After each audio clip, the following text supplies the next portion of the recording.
Welcome back to the Keep Going podcast with Vin Kennedy. I'm your host, Vin Kennedy. Today we have a special guest. This is Anthony. Anthony, if you want to do a brief intro on yourself. Yeah, yeah. I mean, I'm Anthony Kunkel. I'm, I guess, the director of the Ultra House Durango, but I would just say that I'm a member of this team that I've founded, this motley group of monastic endurance athletes that are okay just being vagrants as long as we can train and eat and live in a beautiful place.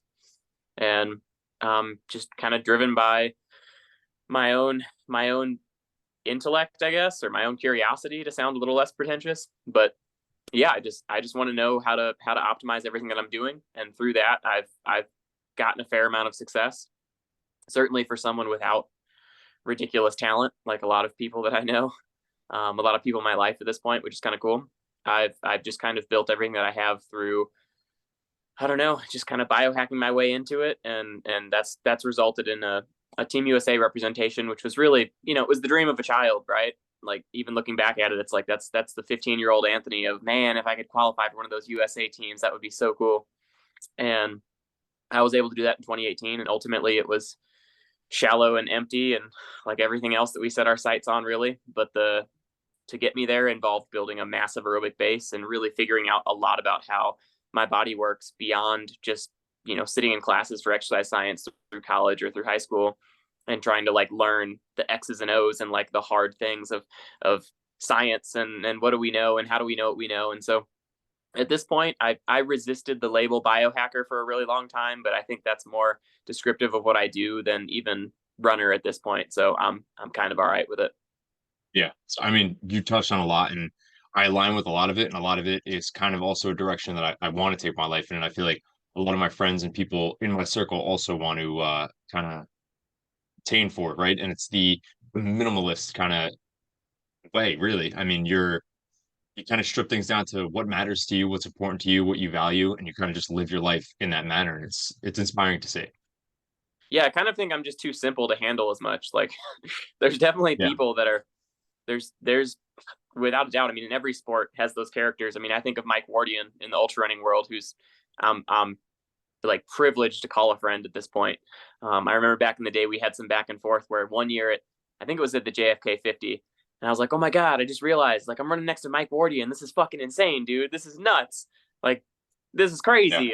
And then the next year he comes back, and he rolls up next to me at about the same part in the race on some technical trail early on, where everyone's kind of like finding their pace, and it doesn't really have a whole lot of bearing on the rest of the race. So yeah, you're just kind of going through the woods, and he goes, oh my god, that's Anthony Kunkel, that guy won the 50-mile national champs, to me, and like threw it back at me. And it's like, man, that's so cool to see people that I've kind of like idealized and put on a pedestal that are I could just drop them a DM at this point. And also, that's one of the reasons that I'm always quick to respond to everything. But the people like that come to mind, not just because he's an awesome character, but like, that dude works a real job. He seems to be an awesome dad. He seems to be a present significant other. Like, I don't know how the fuck he does it. Like, I don't know how he does it, man. I mean, I would die within 6 weeks. I think I can do this thing, and I know that I have enough of my own finitude to allocate towards this. And I know that it really is an act of faith to keep, just like, to put all your eggs in one basket and not even worry about what you're going to do with it.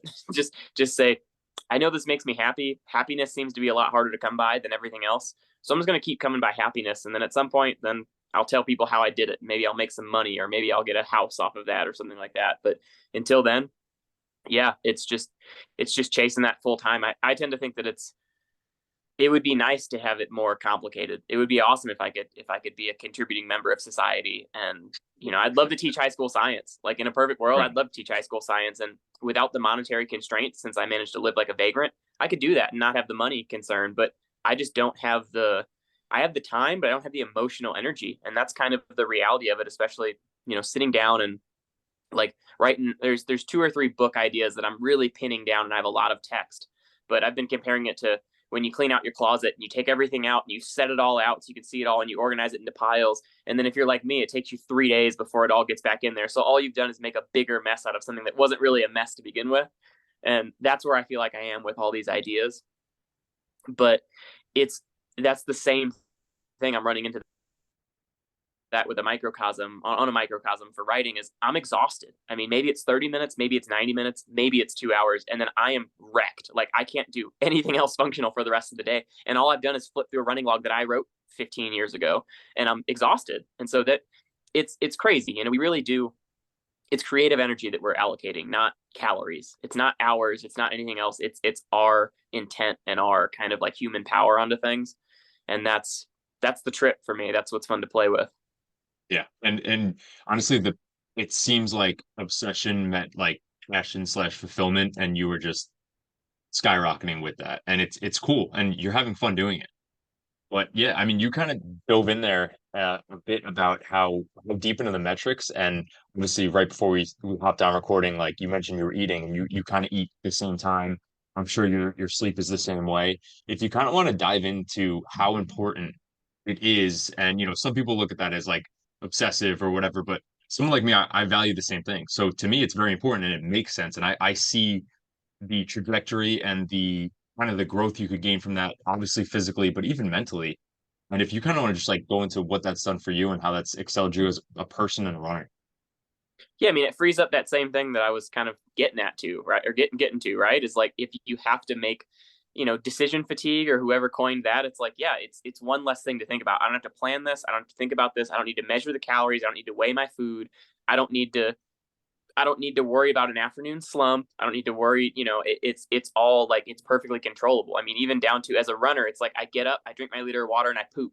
And it's like that's Yeah. it. That's what I do every single day at 8:35. And it's like it's really nice to know I don't have to like look for a porta potty or like poop in somebody's front yard in neighborhood, right? And it's like it's everything from those little things that, just logistical, physical things to kind of like mesh it into your daily life all the way up to the bigger things of if I have still water, I can see the ripples on it, right? If I make a really, really barren landscape out of my daily life, then I can see if I add something to it and suddenly change happens. And then I can see, that's where the metrics come in of like, okay, maybe I feel a little better, maybe I don't, maybe this is subtle. Being an elite athlete, there's nothing that there's no pill that I'm gonna take or no warm up that I'm gonna do that's suddenly gonna have me feel so much better that I can measure it in minutes per mile or seconds per mile or even my own subjective consistent feeling.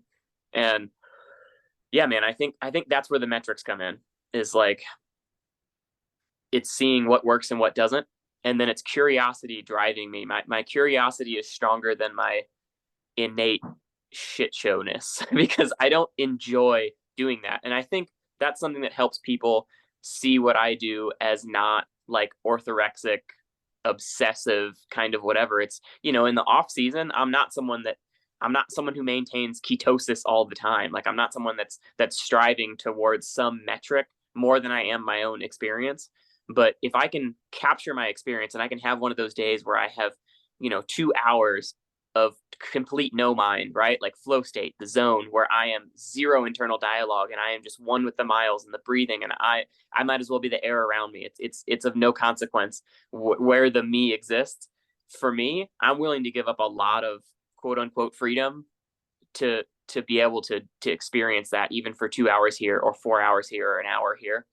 And so to me, it's just shifting it into those things. And then to be an athlete and know like, all right, my next A race is June 3rd. I need to show up ready to run 26.2 miles as fast as I can, probably faster than anybody else in the day on the course. Otherwise, I'm not doing my job. And so it's kind of, even if it's not something that pays you more than $100 a week or whatever it is, this is the life that I've selected for myself. And I would like to take that seriously to the extent that makes me a better person in other aspects of my life. And I think you really can't stand for anything if you don't stand for winning first, because that's what gives you a platform. But you really can't stand for anything for yourself if you don't stand for discipline first, because that's what gives you the platform to do everything else with. So I don't like it. I definitely enjoy having my training crew around me to gripe about it, at least once a day, and and say, man, like right now I'm on like I'm on no stimulants, I'm on no pre-workout, I'm on no, and people know me for like I'll play with kratom, I'll play with nicotine, I'll play with microdosing psychedelics and all these things to maintain always some type of uplift to fit, bespoke for the day. And Right now I'm on basically nothing. And it's like, man, I just want to be back on hydrogen water. You know, I just want to be back on like anything just to give me Right. a little bit of a lift. And so it's great. It's pure and it's undeniably real in a world of craziness to have something where I know every single day I'm getting a little closer. And so people know me for monk mode, and that's kind of the encompassing thing of all this. Of I'll default to this base of the pyramid, and I'll slowly add, supplements or interventions or shoes or whatever it is on top of that, and to peak me just in time for race day. And it works. And at this point, I've logged it whatever 13 14 years or whatever it's been, and I know what works. I know how to show up on the day, and that lets me outperform people with more talent than me, because I'm able to perform at my 95-98% more often than not when I really have it. And that's invaluable to me, both personally, like subjectively, to get to experience that, and professionally, because the more you win, the more people care what you have to say, and then you get to figure out what you have to say, because when somebody interviews you and asks you what's up, you better damn well know what you stand for. And that's that's just such a pure human pressure. I mean, all of it, all around, it catalyzes everything else from there. But monk mode, man, that's what people like, and that's my branding that people have taken and run with, of doing the same thing every day at the same time. And it's 1 p.m. I'm gonna eat sardines, and that's just that. I don't. It doesn't matter if I want to or where I am in the world or what I'm doing. It's like that's what we do. So Well, ultimately, I mean, it's controlling all the variables, and it's to kind of push your personal like excellence, right? And it's kind of to see what you're made of. And like you said, I mean, there's no doubt that you're talented, but I understand that you're saying like controlling all the valuables, you really get to see your talent. There's not a lot of people that will go to this extent to kind of cut everything out and just isolate and become this person. And then what do you kind of say to people? Because I know there's like a social media kind of idea of monk mode going around right now where it's like just complete isolation. And like you said, you do this for events, you do this for races, you do this to excel in your career. What do you say to people that are trying to live this on the day to day? I think it's dialed, as long as it's seasonal. As long as you're aiming at something, I think the human body and the human psyche, you're meant to have times of feast and times of famine, and you're meant to have times where you can kick back and have your substance of choice with your friends of choice in your setting of choice. But most of the time, I think it's better to do what brings you the most bang for your buck.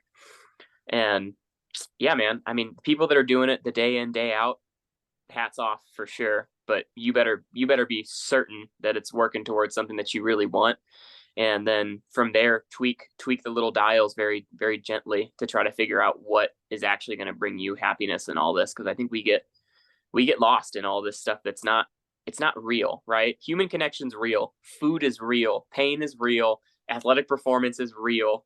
At least in objective sports, right? Like a kilogram is a kilogram. That's beautiful. It doesn't matter if you're the best in the world, as long as you can even play the game. That's beautiful. And so, I think, yeah, make sure that whatever you're doing is something that you are positive that it's real, so that you can sleep easy and stay happy and not be anxious all the time. Yeah, no, absolutely. And you touched on it earlier about the Ultra House Durango, and then I also want to go right into like the Red Mill and kind of all that you have going on within the Ultra House. Yeah, man. I mean, this morning I got up 9 a.m. The whole freaking world at this point knows my address. I was on Power Project with Mark Bell. I'm not sure if you know that dude. Yeah, He still has some records in lifting. He just finished the Boston Marathon. Congrats, Mark. saw that. Yeah. Super cool. Yeah, and they got a good kick out of it. They're like, "Well, how do people reach you at the end of the podcast?" I was like, "Just come to my house," and gave out my address. Oh, we've never had somebody give out their address. I was like, "That's you asked the question, I gave you an answer." Right. I cold plunge at 9 a.m. That's that. And right now I'm testing some nitric oxide boosting supplements against each other.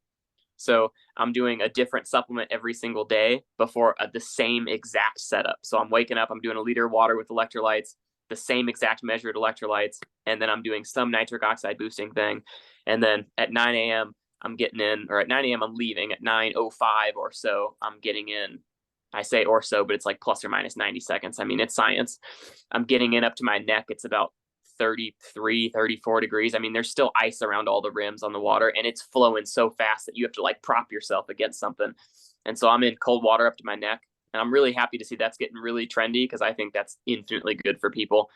Um, Absolutely. Who cares? I mean, don't do it after hypertrophy training. If you're getting paid for what your physique looks like, sure, but don't let that stop you from, oh well, it might take my gains if I ruin my optimal inflammatory window. I'm like, you're inflamed 24 hours a day. Don't worry about it.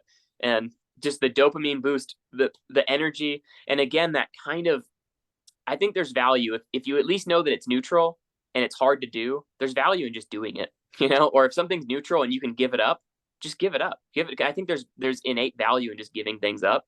And so with the Ultra House Durango, it's kind of, it is simple and as stripped down as it can be. And there's half a dozen of us here, basically full time. In and out, there's like 4 or 5 of us at any given time.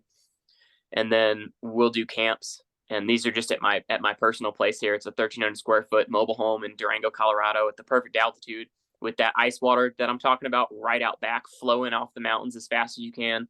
And Junction Creek in Durango, Colorado, if anybody wants to look into it. And we're right on the end of the Colorado Trail, the terminus of the Colorado Trail, which is 500 miles to Denver from here, unbroken. And so we're in kind of this perfect venue where it actively feels, almost every season, it feels like this exact valley is like sitting around conspiring for our success, like actively a person, an entity that you can kind of dance with to make your dream, your endurance or your athletic dream happen.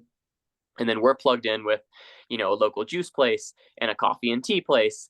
And Summit Fitness is our local gym, which is like Ninja Warrior functional fitness. They have everything. It's decked out. It's beautiful.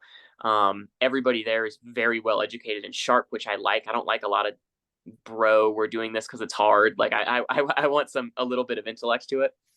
And so I've kind of contrived this whole thing and put it all together into a package where I can do what I want to do and have all the toys that I have and live dirt cheap. And then I just got on one show or the next and had enough sponsor income from all the largely just kind of selling data and talking about it, because that's what I love doing more than anything. And a lot of marketing hype exists, but a lot of people really, really believe the hype.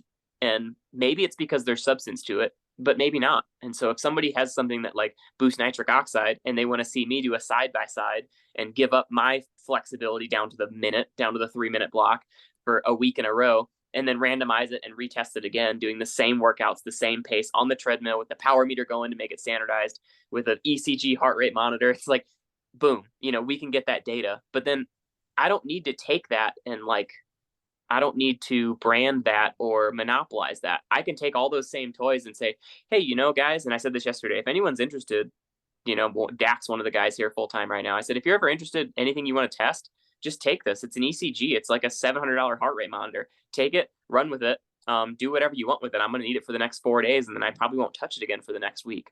And so we can kind of share all these tools then, and then everybody brings their own tools and their own angles and their own ideas and their own books. We have an amazing book collection. And then it's just this beautiful, it's a commune, right? I mean, that's really what it is. Like, it's an intentional community. It's a freaking hippie commune. It just happens to be about running. And so that's the platform, right? That's the base, is like me and my ideas and my curiosity. And then people that resonate with that, who are some of my best friends in the world now, can just slip right into that. I have room to sleep 7 or 8 in my front room. And I would be happy if it was just full all the time. I mean, it's obviously like dormitory style, like you're sharing a bathroom with anybody else that's there, but it's, if all you want to do is train, who cares? That's the least of your worries. And so anybody that's listening that wants to come on by anytime, 9 a.m. cold plunge, stay here pretty much as long as you want. If you got a big boy job, big girl job, you can throw me a few bucks just to keep the lights on, but no pressure from me. So that's kind of the platform. And then from there, we can pace each other at races. We can train together. We can crew each other at races where you need somebody just to hand you a bottle or pace you for the last 10 miles in, just keep you on course or keep you going, whatever it is. And then we can offer camps. And that's what I'm leaning into more and more of, is the ability to let anybody and everybody just come here and slip in and get here on a Tuesday or a Wednesday, have workout Wednesday, have all of our practitioners around here that we use. So like holotropic breath work, where you're like going into crazy astral places and getting tetany and everything and crying and falling all over yourself and hearing things and seeing things and processing with your body. Right. And like we have a trigger point guy, Durango Movement, here in town, and he is the best. I mean, I'm spoiled, right? I've had hundreds of people put hands on me for free. I have no obligation to say that he's the best, and he's the best. He keeps me going 9 times out of 10. And I can then take somebody like that who's booked for months in advance at top dollar, and I can pay him like homie hookup pricing to just set up a massage table in my room and just have person after person in there for camps. And so like the next one is Project Mayhem, which is a Fight Club reference. Like, don't ask questions, basically put faith in me blindly, show up here and just trust that we're going to run what we're going to run, and that this is what you need if you're an athlete, if you're serious. And so that's kind of the next, corollary to the base on there, is adding more and more camps into here. And we have another July camp. Project Mayhem's full, like full.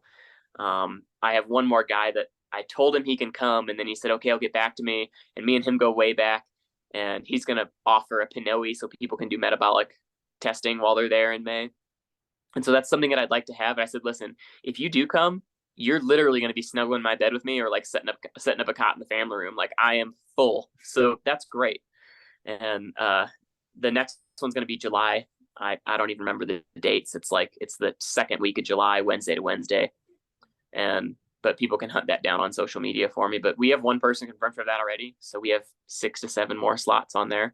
And that's where it's headed. So that's kind of what I'm up to, what I'm dealing with. And then obviously I share all of my sponsor stuff, all of my insight from we've done a couple trade shows together as this crew, and I can kind of share that with everybody because I've been doing it for a little while. And ultimately I would love to take somebody who's 18, 20 years old, ambitious, and has a few results on there. Nothing crazy, but just says, okay, I'm in, put me on the program. And they can just roll up in here in theory, like naked, right? with a car or a bike and nothing, and give them casual clothing from a sustainable company that's worried about the environment and worried about human rights, and like where it's coming from and where your dyes are going and all of this stuff. Because right, we should be concerned about this. If you're going to eat a steak every day, you should be concerned about your carbon footprint. Or I like to joke, like, you can't run fast if your feet are covered in all that carbon. It's like you should be aware of this. And so take somebody, deck them out, give them fitness stuff, give them shoes, and give them a whole training block with all the sups and everything, and then crew pace, guide them up into the next thing. So, man, that's a Yeah, mouthful. I mean, that's but the dream. it's awesome, man. You're building the community, and as you're talking, I know there's a buddy of mine and myself that are definitely going to hit one of these at some point. It's just a matter of Dude, I'm lining out up in the July. operations. Yeah, Yeah. absolutely. But yeah, I mean, with that, and so is that basically the bigger goal, is to kind of create, like, almost, obviously you have the community, but create more of like a team within the community of who you could basically like breed into massive ultra runners. Yeah. Yeah. I mean, I would like to have in my mind, we need to buy up a chunk of land. And so um, financing is obviously a bitch right now. Like, stuff is crazy right now. I just don't want to get hit with like mortgage insurance, and like, I have good credit, and I live on nothing. So it's like, if I bring in an extra $500 a month from a sponsor, like, that's contracted, that's a bird in hand, that's not going anywhere. But it doesn't matter if I'm going to end up putting half of it towards mortgage insurance and half of it towards interest, and then I'm barely even whittling away. So yeah, I need to buy us up, or some I don't know, ghost investor, angel investor needs to buy us up an acre or two, somewhere right in the Vallecito area, probably. That's close to town. Massive body of water, beautiful mountains, backs up into the Weminuche. That's almost the size of the state of Delaware, public land. So like, they won't even hear you scream. If you get lost, just it's on you. You better get yourself out of there.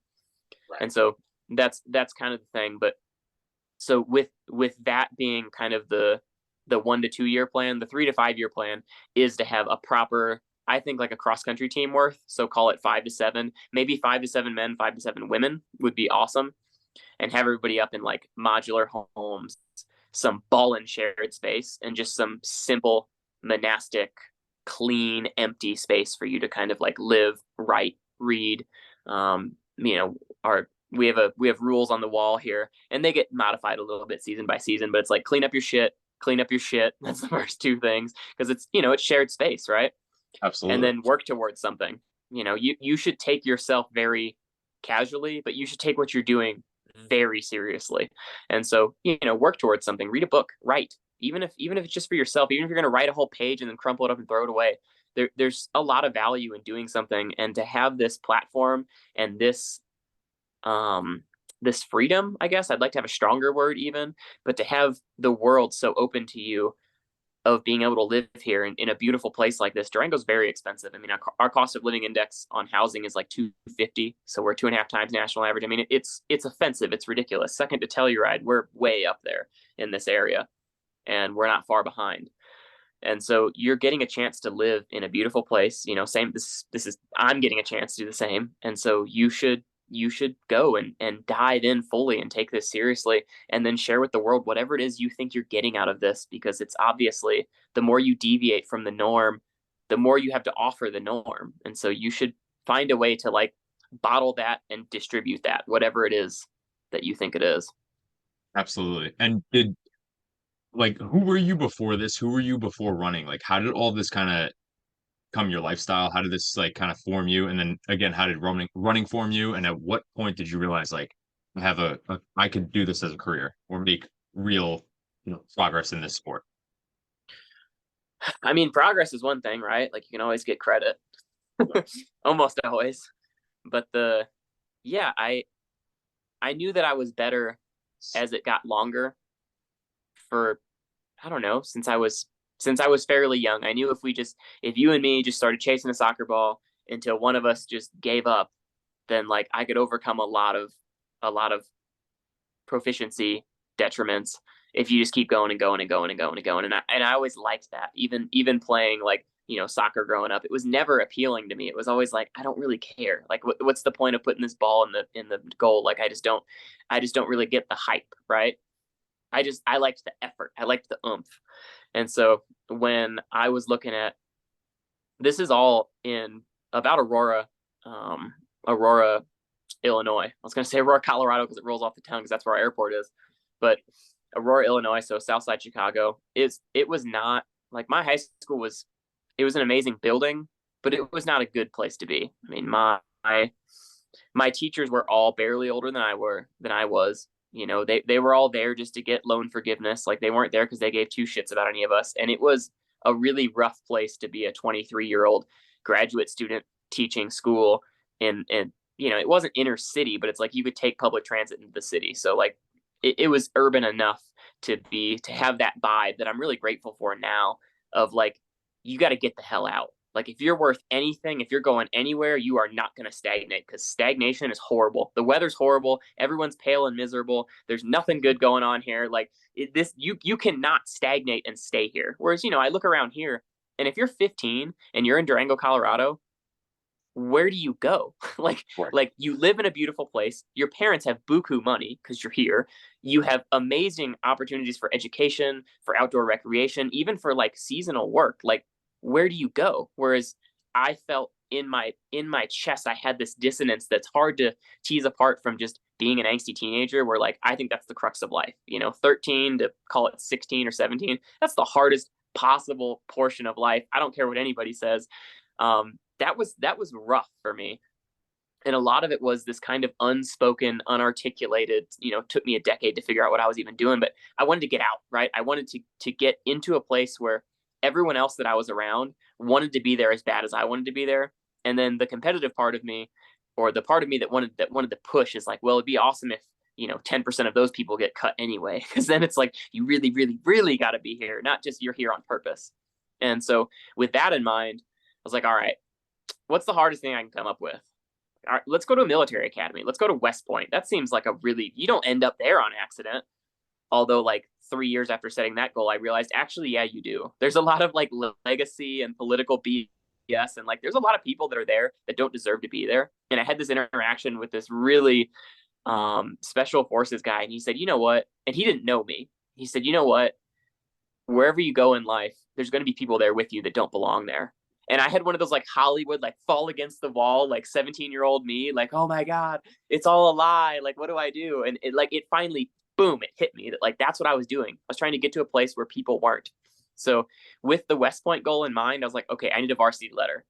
It's like, what can I just put in work for and get a varsity letter? I was like, well, cross country for sure. If all I have to do is run 3 miles hard, like I can run 3 miles hard. I was always that kid that won the mile in the gym class or was second or third or whatever. And so I knew I could run. So I was like, all right, I'll just take this a little seriously. I'll get the varsity letter and I'll focus on academics. I'll take physics and stuff, and it'll get me in there.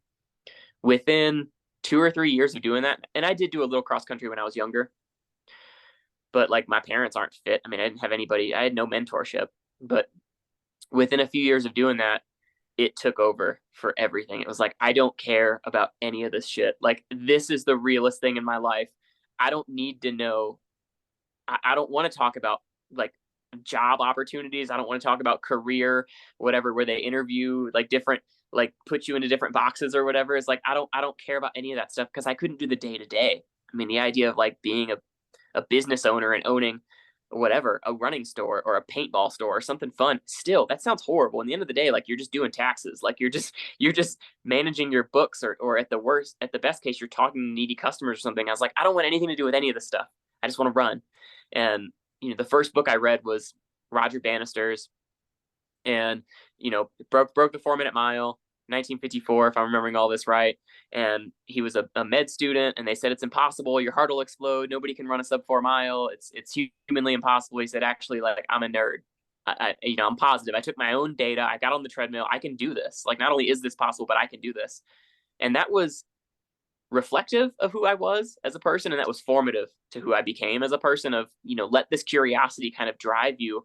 And if people want to call it like suicidal or cocky or whatever they want to call it, like, I have my own data. I have a Right. decade plus of running logs. I'm not coming at this like I'm better than you. But if your goal is 5:15 for this 50 miler, and I think I can run 4:55, it's not that I think that I'm 20 minutes better than you. I'm just positive that I can run 4:55. I mean, maybe I would look at your training and say, dude, you can run 4:55 too. Or maybe I'd say, you're an idiot, you can't run 5:45. And so it's kind of this objective thing to build and build and build, to go have the subjective experience. Because even as a kid, I was driven by the idea of, I want to know what that feels like. Like, what is 135 miles of pavement in Death Valley? What does that feel like? That's awesome. I'm willing to give up a lot of things just to know what that feels like, even if the feeling is horrendous. That's just the cost of doing business. And so I got into it. This is all circling back to like how I got into running and how I figured I'd make this a career. I hope it's coherent enough. No, But absolutely. yeah, so starting from that point and then just letting it drive me from there. I mean, by the time that I was 17 or 18, I knew, I was sitting in the back of class instead of sitting in the front all of a sudden, and I'm like reading a stack of physiology books. And I had this coming of age moment where I was looking for a particular book that I knew was out, and I figured a big box store would have, bookstore would have. And I go up and ask them, and I said, "Hey, I'm looking for this. I didn't find it, but you have to have it, or maybe they said you have it online or something." And they go, "Oh, huh. Oh yeah, it's in the textbook section." And I like, that was a Yeah. coming of age moment for me. Like, I'm really in this. And so like I went to college for quite some time, um, and did kind of a similar thing, just all over the place. I had enough Pell Grant money and was living cheap enough and was making a few bucks off of school, just by playing every angle that I could. That ended up with a lot more credits than I needed for a degree, and still didn't end up with a degree. And a lot of exercise science, a lot of hands-on stuff, but then a lot of like classic literature, and really just being a Renaissance man. I've had so much fun with all that. And so it's, in the end of the day, it's curiosity. It's curiosity about humanity at large and curiosity about myself. And if I could be in your body and experience stuff with you, I would care just as much as me. And if it makes me selfish that I'm going to therefore prioritize me over that, so be it. And so I think as a side effect of that, I have a lot of people that are, I would say, self-interested. And I would say that with a pat on the back of like, I don't have to take care of you. I don't have to wipe your ass. I don't have to check in with you. If you have a problem, you're just going to let me know. Like, it's up to me to make sure that like, the offer's on the table. Like, if you need me to calm the fuck down and hear you out on something, say something, and we'll chat. But outside of that, it's like, dude, rage, rage, rage, rage. Let's go. Let's get fast.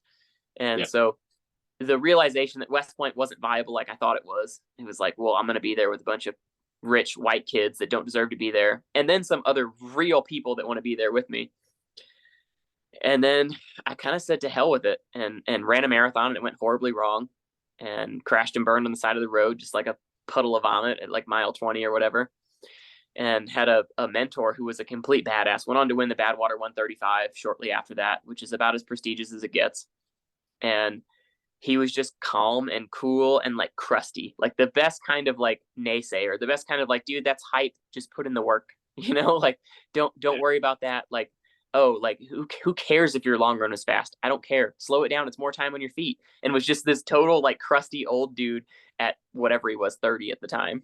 And that was kind of the closest thing to mentorship that I had. And he said, hey, I'm running a 50K next month. If you want to have a swing back after the marathon, like just hop in here. I had never really run on snow. I had never really run trails. I didn't know what the hell I was doing. I roll in like flat, stiff road shoes and got my ass so kicked that I was literally walking like backwards up hills in the snow, slipping around in road shoes.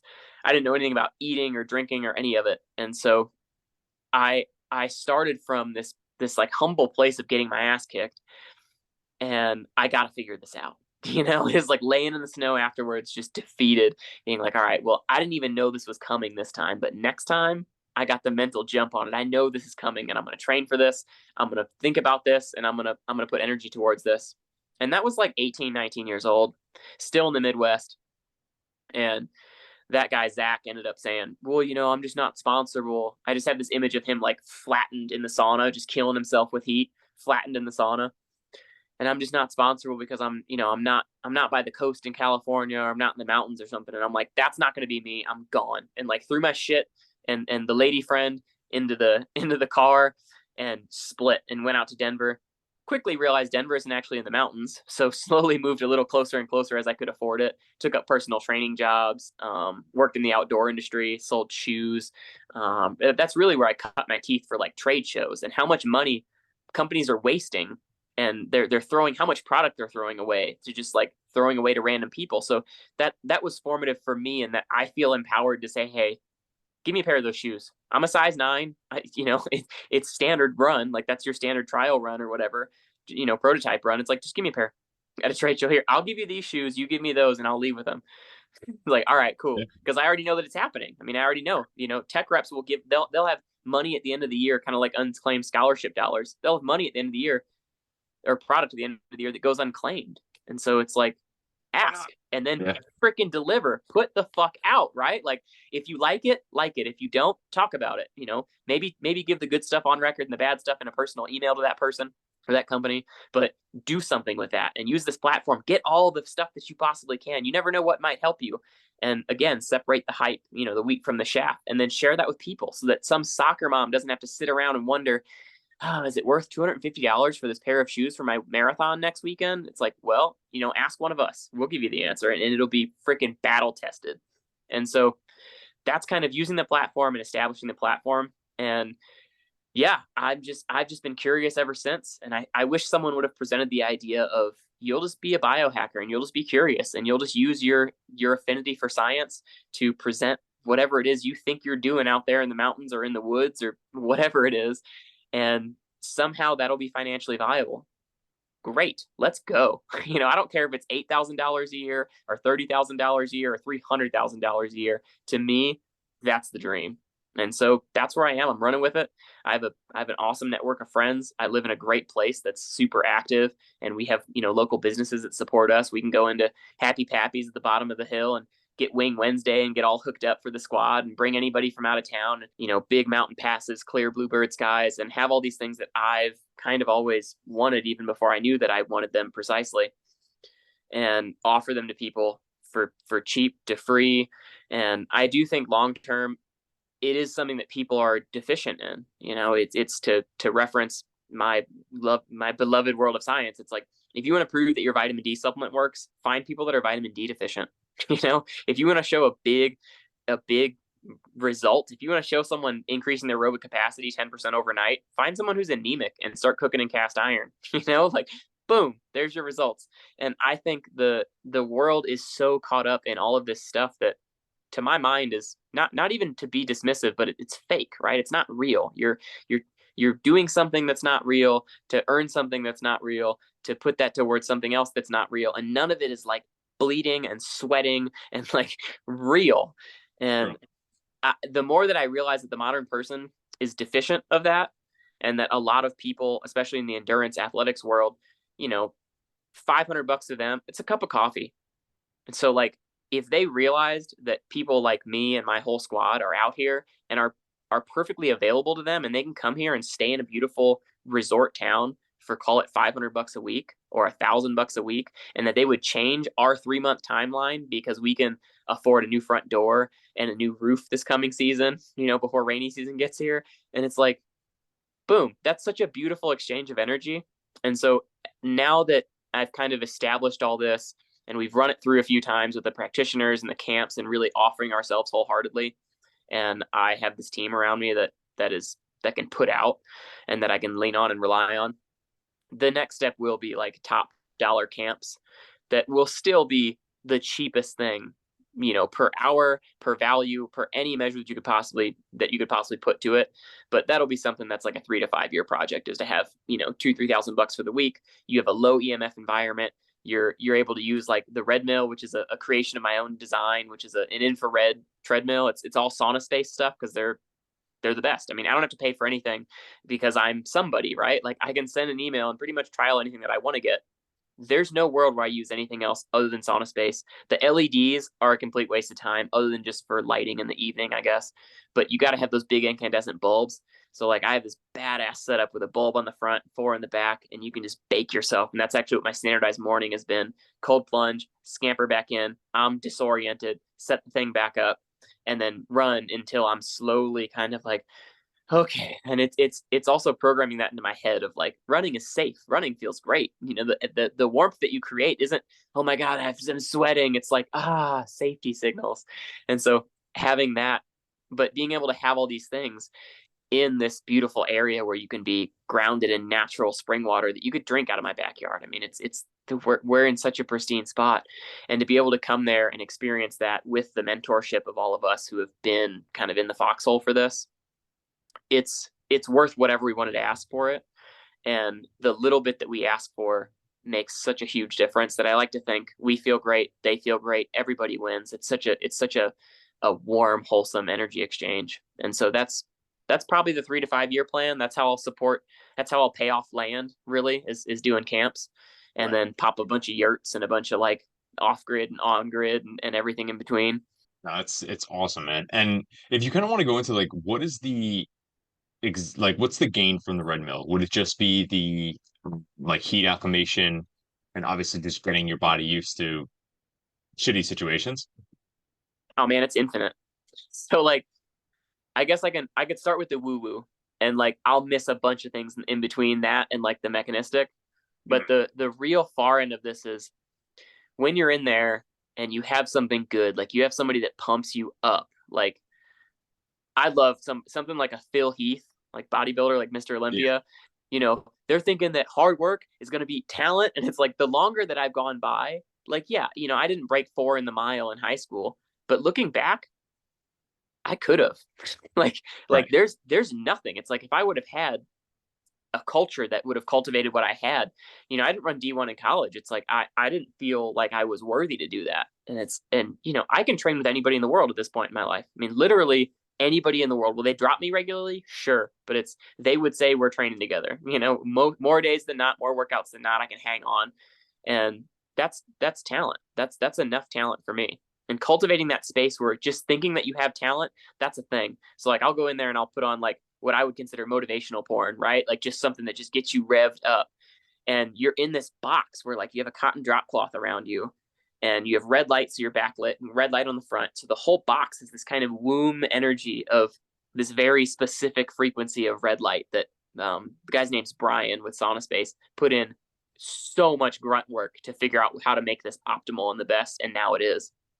And so you're in there and your mitochondria are just spurting out ATP from all the infrared, like the near infrared light. That's really an awesome wavelength. That's one of your body's favorite wavelengths that you get from the sun, but just concentrated. And so you're in this box and you're like, your juices are flowing and everything's great. And you get this all going.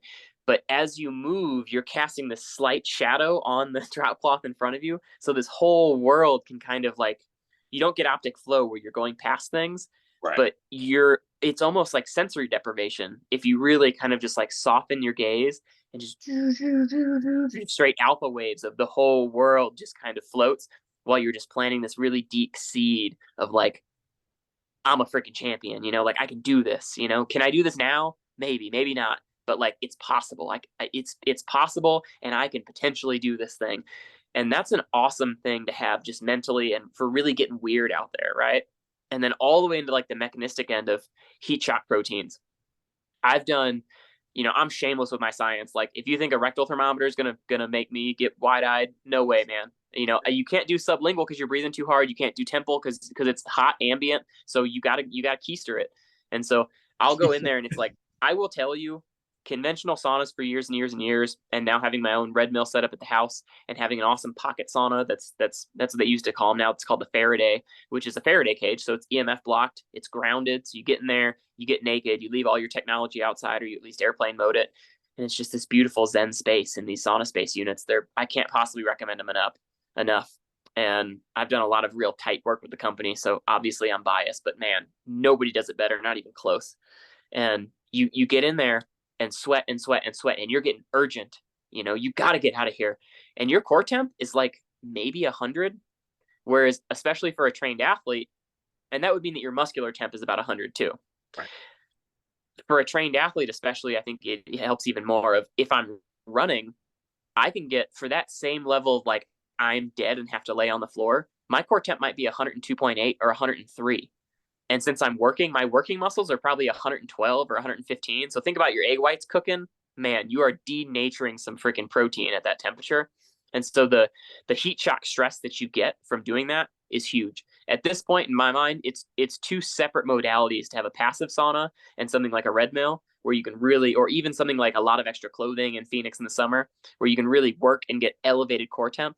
Because yeah, the heat stress alone, just the psychological aspect of it or the stuff that happens in the brain, I think that happens. That's a lot easier to come by.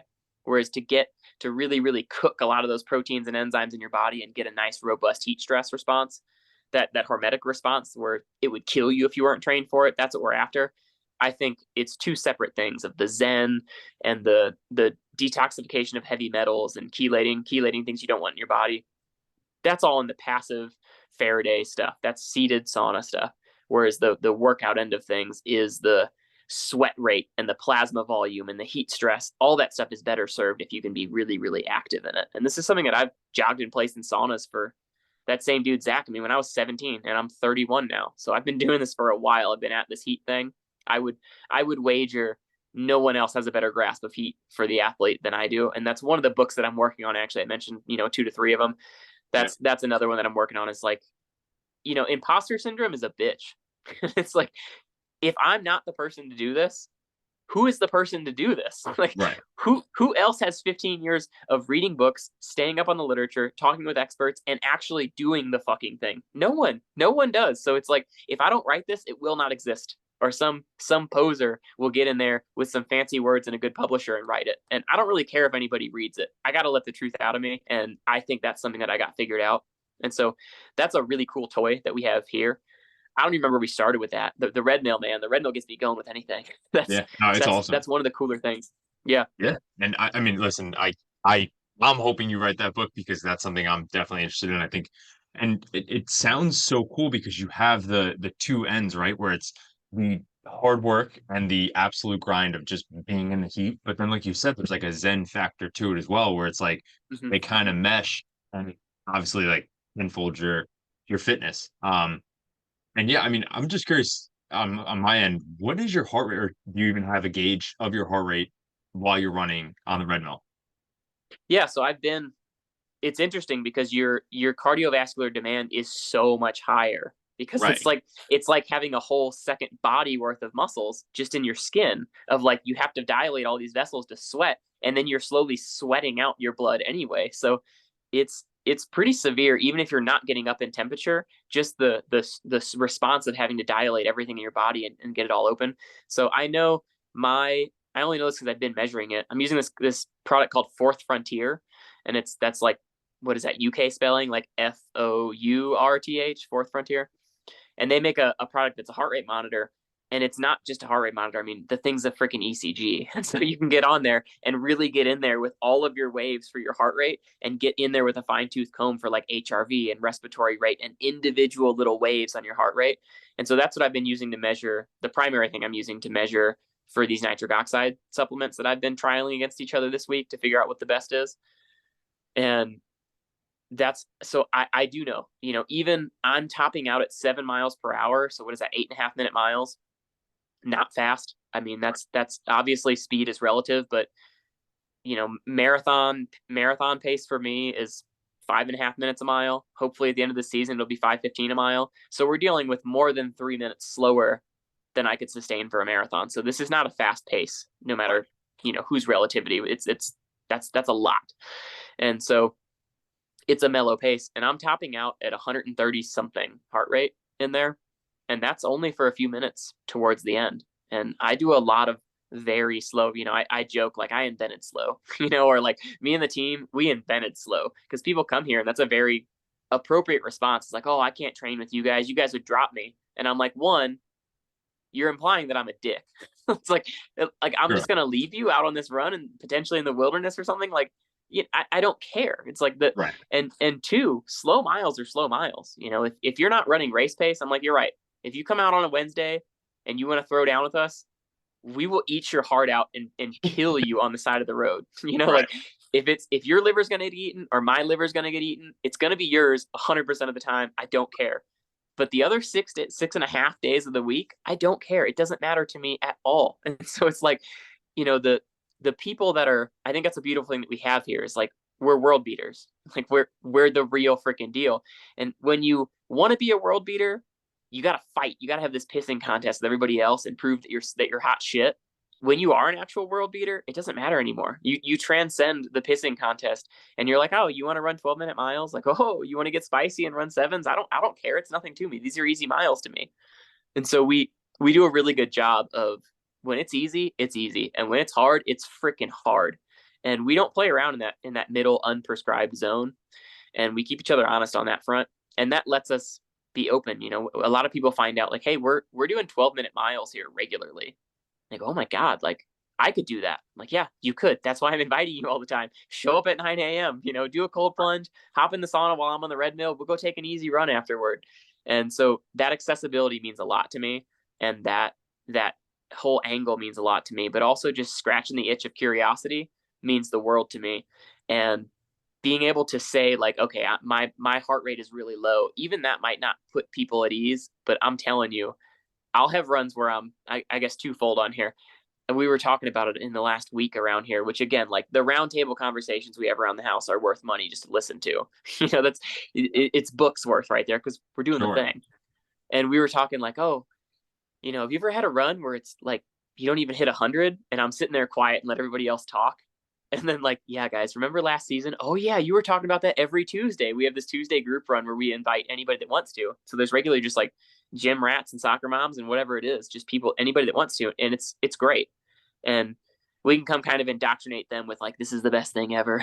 Running feels great. Pretend that you're 10 years old and your older brother's chasing you and you got to get away from him. You feel the bubble in your stomach. Oh my God, that's great. Let's do a stride. Go. It's like, that's so much better than like force against force and grittiness.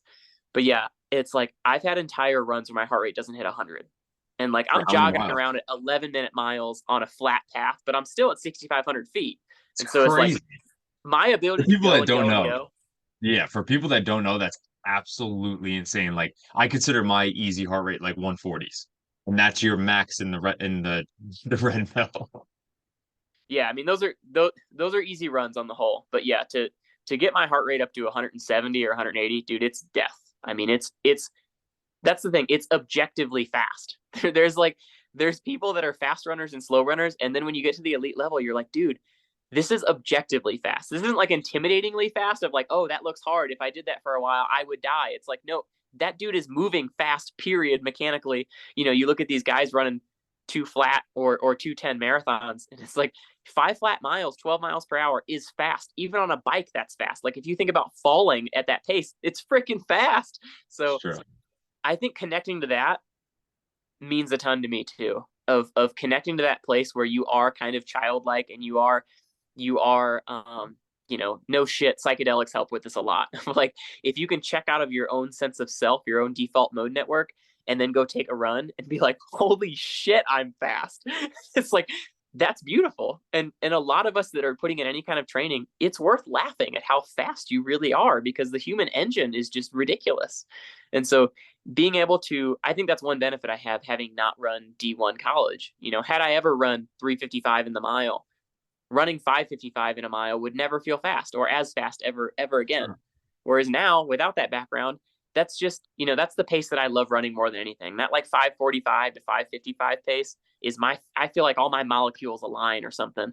And You're that's, doing that for how many hours? Like I thought I believe I heard you say like, and again, if you didn't, you could let me know, but I think you said like 15 hours or 12 to 15 hours is like your zone. Like there's not many people that could oh, kind of, yeah, that's like 5 to 6 hours is like my sweet spot. 5 to 6 hours, sorry. I can hold my own 12 to 15 hours, or at least I like to think that I can. But that level of like kind of self-neglect and regulation of your own, like if we both get one sip of water, I'm convinced if there was a 50 miler with rolling hills on pavement that was hot and you couldn't eat or drink, there is literally zero human beings on the planet that could beat me. Now, So you're saying you can do 50 in like 5 to 6 yeah, hours? yeah, I mean the Awesome. goal, so right now I'm chasing the Olympic marathon trials. So that basically means that I'm doing some shorter, faster stuff, and I'm getting really good at running 5:15 per mile. And I'm going to try that until June. If that race goes well, then I'll get the actual eligible race in July. And then we'll see. I'm not so dead set on the trials. Either way, I'm going to be like jacked by the time the actual Olympic marathon trials come by. I'll need to be 120 something pounds to actually Right. run that fast. My obstacle course racing weight, my 50-mile race weight would be like 133. My obstacle course racing weight is probably like 140, and short course obstacle course racing would be like 145. So I mean, I can have all this range and I will, but it takes time to lift up and bring back down. And my body doesn't like being below 130. I mean, I'm eating very little, although it is nutrient dense and it is satiating and it is properly biohacked to make sure, but it doesn't want to weigh 128 pounds. It wants to weigh 138 pounds. And so I'm going to do the as fast of a marathon as I can until early summer, and then I'm shifting over to obstacle course racing. And once I shift over, then we're looking at 8 hour, 9 hour. In the fall, it'll be a 24-hour event with obstacles. And then shortly after that, I'm going to transition back through the winter, get into snowshoe racing, and let my body weight do what it will until early spring. And then early spring, I'm going to take a crack at the 50-mile world record.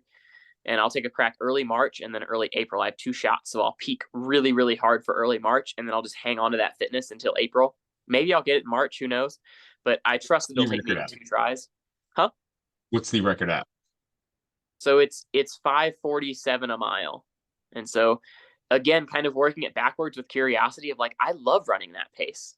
And Yeah. I think a lot of my friends that can do 5:15 or 4:45 for longer than I can do 5:55 for longer than they can. So, I had a training buddy for a couple seasons there, and he still slips in and out of Durango occasionally. And he's like a 13:0x 5K runner.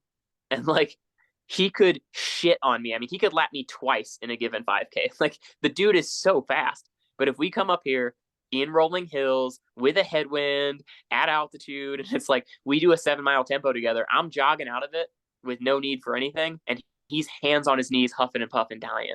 And so there's something to like my mechanics are perfectly tuned to this perfect pace. And so being that that's my pace, I've done it for a 50K. I've gone a little faster for a 50K before, and it didn't kill me. And that was on nothing. I mean, that was on a subpar day. And so I'm positive that I can do this. It's just a matter of like, I need the right day. I'll probably rope a friend into starting the race with me that thinks he can run at least a lot of it, just to have a little bit of semblance. Because the guy that set that record basically had pacers. He had a course made for him. He had everything, perfectly Right. catered to it. And so that's kind of a low blow. But No, to be I know able you to beat that in the real world will feel real good. And Yeah. so, yeah, I'm going to go do a bunch of 5:46 miles until I can't anymore. And hopefully that'll put me at the finish line. And then I can get my 50-mile world record next spring. But until then, I'm going to do some obstacle course racing. I wouldn't mind a few big wins between then and now. And everything from the marathon being 128 pounds all the way up to OCR being 138, and everything from a 2 hour and change race to a 24-hour and change race, and from road to trail to mountains to snowshoes. I'm a kid in a candy store with my own fitness. I mean, I'm 31 now, and I've spent a long time building this aerobic base, and I plan on using it for all the joy that I can possibly harvest from it until I'm old and gray and my body turns into beef jerky, and then I'll find something else to do, or I'll go Dorian Yates style and just do ayahuasca and mountain bike on the beach or something. Not a not a bad option either. Um, and honestly, if you had to give like a quick tip on how can people get faster, either trails, marathons, anything, what is like your Yeah, one go-to? I think food's a big one, Yeah, but that's a whole separate conversation. We'll have that one afterwards. I think gentleness is the secret. The There's a lot of media because it's sticky, it's trendy, it makes a better soundbite of like harsh, what I would consider toxic masculinity, but that kind of phrase has been hijacked to apply to anything that's even it's true. remotely male or like opinionated or strong or whatever. Like, and I would disagree that all that is toxic or even masculine for some of it.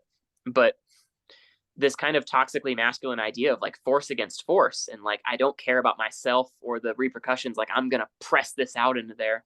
And I think the real grittiest people that I've ever met are the softest, squishiest, easiest to make smile or laugh people that I know.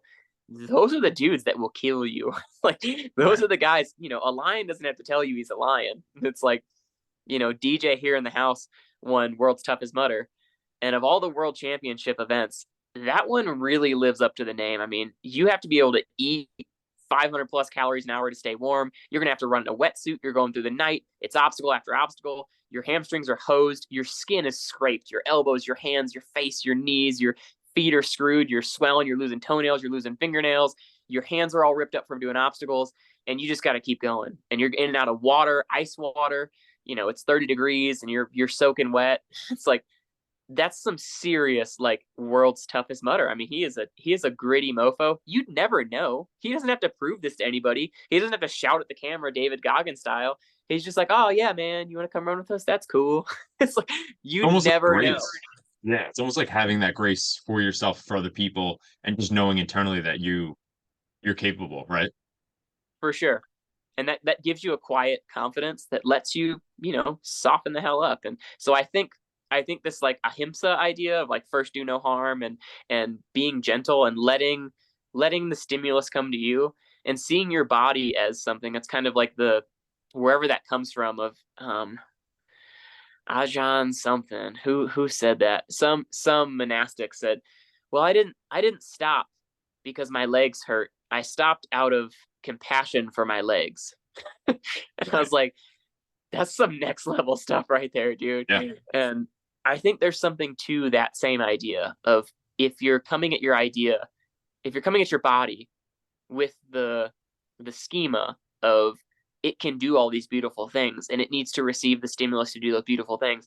I just need to stand back and let my body do these beautiful things. And then to the extent that your brain is involved at all, it should be that you're 8 years old in a flower garden. It should be that you're 10 years old running from your older brother. It should be that you're 15 years old running on a pool deck before the lifeguard turns around and blows their whistle at you. If you can run like that, you would run and you would look forward to it every day. And if you like paces and controllability, and that might be the road or the treadmill or whatever. And if that's harder for you or that's harder for you to love, it's understandable to just get out on trails. But mixed surface is great. How does the back of your head feel as it balances you automatically when you shift from pavement to gravel? How does where does your core go? Well, trail running probably works more micro muscles. Which muscles? Go run a trail and tell me, point to them, which muscles you think are firing more. That's such a beautiful mindful activity. And so coming at your exercise of choice with gentleness and compassion and softness, I think will get you a lot further and it'll make you happier. So long term, that's the point, right? Yeah, absolutely, man. And honestly, I really, really appreciate your time. A ton to learn, and I feel like we need a second episode, and we definitely need to write that book so we can go over the book as well. But I really, really appreciate your time, Dude, I'm brother. down. Dude, Vin, Thank you, thanks, man. man. Thank you very much.